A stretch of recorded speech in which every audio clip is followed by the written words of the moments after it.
Morning class. आज हम दो टॉपिक पे बात करने वाले हैं। आज का हमारा पहला टॉपिक है नेशनल डेवलपमेंट मतलब राष्ट्रीय आय, और दूसरा टॉपिक है एवरेज इनकम जिसे औसत आय कहते हैं। इसी को एवरेज इनकम को ही पर कैपिटा इनकम भी कहते हैं, मतलब प्रति व्यक्ति आय। हम इन दो टॉपिक को पढ़ेंगे। पहले हम इस टॉपिक को पढ़ते हैं नेशनल डेवलपमेंट के बारे में। पिछले दो क्लास में हम लोग सीख पाए थे कि different peoples and different goals, अलग अलग लोगों के अलग अलग डेवलपमेंट के गोल होते हैं। और कई दफा ऐसा देखने के लिए मिला है कि कंफ्लिक्ट मींस विरोधाभास भी होता है। जो एक के लिए विकास होता है वो दूसरे के लिए विकास नहीं होता है, बल्कि उसके लिए हानिकारक ही होता है। जैसे हम एक एग्जाम्पल लिए थे कि नर्मदा वैली में जो डैम बनाया जा रहा था वो इंडस्ट्री के लिए ठीक था, लेकिन वहां की जो नेटिव पीपल थे उनके लिए ये सही साबित नहीं हो रहा था। तो ये इतना कन्फ्लिक्टेड यहाँ पे कॉन्सेप्ट था। इसके लिए एक हम एग्जाम्पल लेते हैं। ये दो रीजन है। इस रीजन में फैक्ट्रियां हैं और ये पूरा रिहायशी एरिया है जहां लोग रहते हैं, पॉपुलेटेड रीजन है। इस फैक्ट्री के जो वेस्ट मटेरियल है उस वेस्ट मटेरियल को इसके आसपास फेंक दिया गया।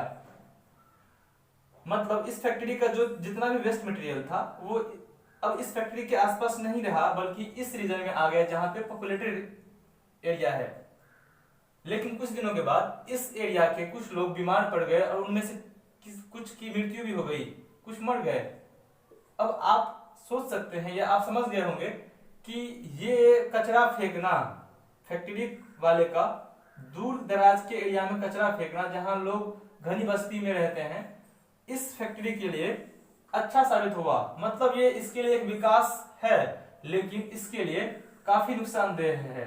अब एक प्रश्न उठता है कि भारत को विकास के लिए क्या करना चाहिए।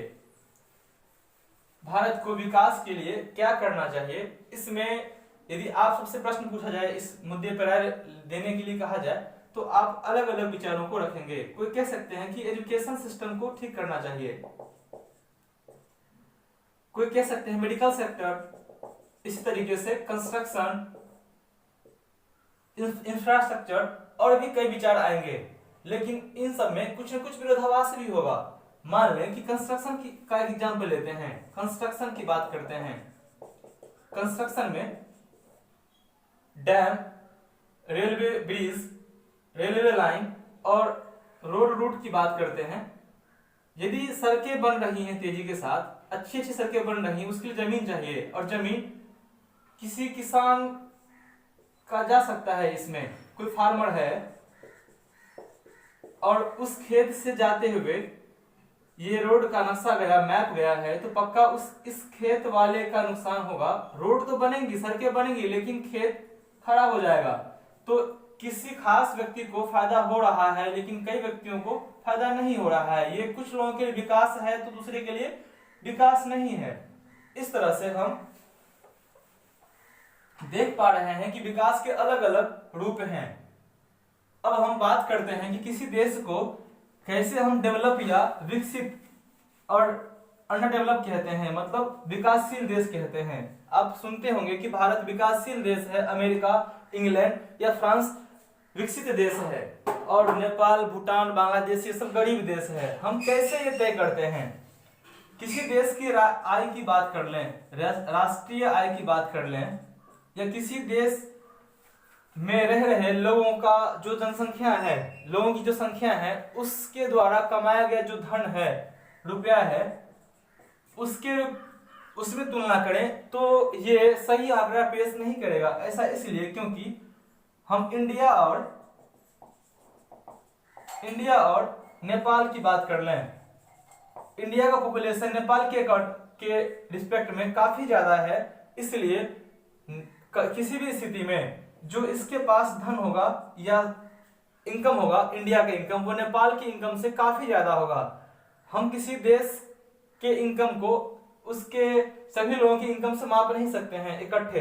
इसके लिए हमें एवरेज इनकम लाना पड़ता है। अब एवरेज इनकम लाने के पीछे यही कॉन्सेप्ट था कि हम दो देशों के बीच में तुलना कर सकें। अब हम बात करने वाले हैं एवरेज इनकम। इससे पहले एक एग्जांपल समझ लें। आपके क्लास में कुछ बच्चे हैं, कुछ जो बच्चे पढ़ने में अच्छे हैं, हो सकता है कि वो हेल्दी ना हो, वो स्वस्थ ना हो। कुछ बच्चे क्रिकेट खेलना पसंद करते हैं, कुछ फुटबॉल खेलना पसंद करते हैं, कुछ चेस या कैरम बोर्ड खेलना पसंद करते हैं, कुछ घूमना पसंद करते हैं। मान लेते हैं कि क्रिकेट टीम का चयन करना है। क्रिकेट टीम में 11 प्लेयर चाहिए। इस प्लेयर के लिए कुछ रेफरेंस रखा जाता है कि उसकी बैटिंग, बॉलिंग और फील्डिंग कैसा है। यदि किसी को घूमने में अच्छा लगता हो तो पक्का है कि उसे क्रिकेट टीम में नहीं रखेंगे। कुछ आधार, कुछ बेस बनाया जाता है उसके लिए। इसी तरीके से किसी दो देशों के बीच जब हम कंपेरिजन करते हैं इनकम में, तो हम उसके लिए एक एवरेज इनकम को लाते हैं। ये एक बेस के रूप में काम करता है, आधार के रूप में काम करता है, जिसे हम पर कैपिटा इनकम भी कहते हैं। पर कैपिटा इनकम एक साल में, एक वर्ष में किसी देश के सभी लोगों के द्वारा कमाया गए धन जो इनकम है, एक वर्ष में किसी देश के पूरे लोगों के द्वारा कमाया गया इनकम जो इनकम है, उस इनकम में उसके पॉपुलेशन से हम डिवाइड कर रहे हैं, तो जो रिजल्ट आएगा वो हमारा एवरेज इनकम या पर कैपिटा इनकम होगा।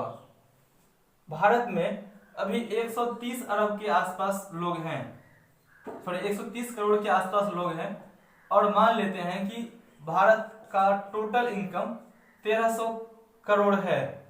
तो हमें फिर डिवाइड करना पड़ेगा total income divide by total population, तो जो रिजल्ट आएगा वो हमारा एवरेज इनकम होगा। एवरेज इनकम को हम पर कैपिटा इनकम भी कहते हैं। अब हम बात करेंगे कि कोई देश डेवलप्ड है, ये किस रेफरेंस पे हम कहते हैं कि कोई कंट्री डेवलप्ड है, कोई अंडर डेवलप्ड है और कोई पुअर कंट्री है। इसके लिए वर्ल्ड बैंक एक ऐसी संस्था है जो पूरे विश्व के देशों को इस कैटेगरी में रखता है। World development report according to world bank in 2017 के वर्ल्ड बैंक की रिपोर्ट विश्व विकास रिपोर्ट के आधार पर कुछ इनकम को तय किया गया है, जैसे जिसे यूएस डॉलर में मापा गया है। यूएस डॉलर में जिस देश का इनकम $12,056 पर एनम हो, $12,056 पर एनम हो, प्रति साल हो, उसे हम लोग रिच कंट्री कहते हैं। मतलब किसी देश का आय $12,056 प्रति वर्ष हो तो उसे हम रिच कंट्री या डेवलप्ड कंट्री कहेंगे। किसी देश का प्रति वर्ष आय $955 से कम हो, $955 या इससे कम हो, तो उसे हम लो इनकम कंट्री कहते हैं। और इस दोनों के बीच वाले इनकम वाले देश को, इस दोनों के बीच में जिन देशों का इनकम आता है उसे हम लोग मिडिल इनकम कंट्री कहते हैं। मींस 955 के बदले $956 हो तो वो मिडिल इनकम कंट्री में जाएगा। इसी तरीके से यहां से लेकर के 12,055 तक $, तक के जो देश होंगे उसे हम मिडिल इनकम कंट्री कहेंगे। भारत भी, हमारा देश भी मिडिल इनकम कंट्री में है, क्योंकि भारत का जो नेशनल इनकम है, एवरेज इनकम है, वो है $1,820 पर एनम प्रति साल। प्रत्येक वर्ष जो प्रति व्यक्ति आय है भारत का वो $1,820 है। इस तरह से इंडिया मिडिल इनकम कंट्री में आता है। अब हम एक और एग्जांपल लेते हैं दो देश के बीच में, जो इमेजिनरी कंट्री होगा। दो इमेजरी कंट्री को लेते हैं ये मापने के लिए कि एवरेज आय, एवरेज इनकम दो कंट्री के बीच में वास्तव में डिफरेंस करता है या नहीं करता है, इसकी क्या खामियां हैं, इसके बारे में हम जानेंगे। हम कंट्री ए ले लेते हैं और कंट्री ए में 5 पीपल को हम शामिल किए हैं।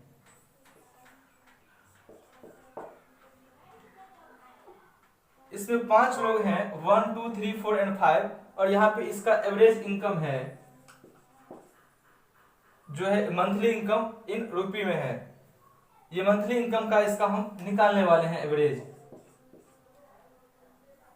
कंट्री ए में पीपल नंबर 1 का है 9,500, सेकेंड का 10,500, थर्ड का 9,800, फोर्थ का 10,000, 5 का 10,200। यदि इन सब का आप एवरेज निकालते हैं, total income divided by total income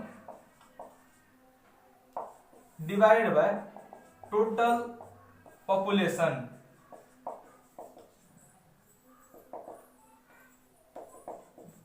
तो टोटल इनकम इस सबको ऐड करेंगे तो 50,000 आएगा। आप एक बार करके देखेंगे।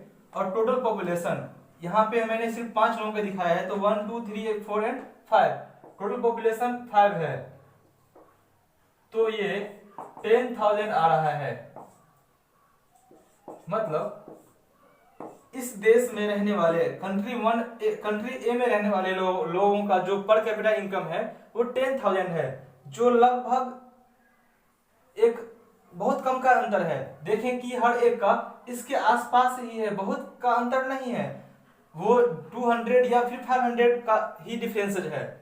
अब हम जब कंट्री बी की बात करते हैं तो हम देखते हैं कि पहले 4 लोगों का जो मंथली इनकम है वो 500 500 एंड 500 ही है, लेकिन जो 5वां व्यक्ति है, 5वां आदमी है, उसका मंथली इनकम 48,000 है और इसका भी एवरेज 10,000 ही आ रहा है।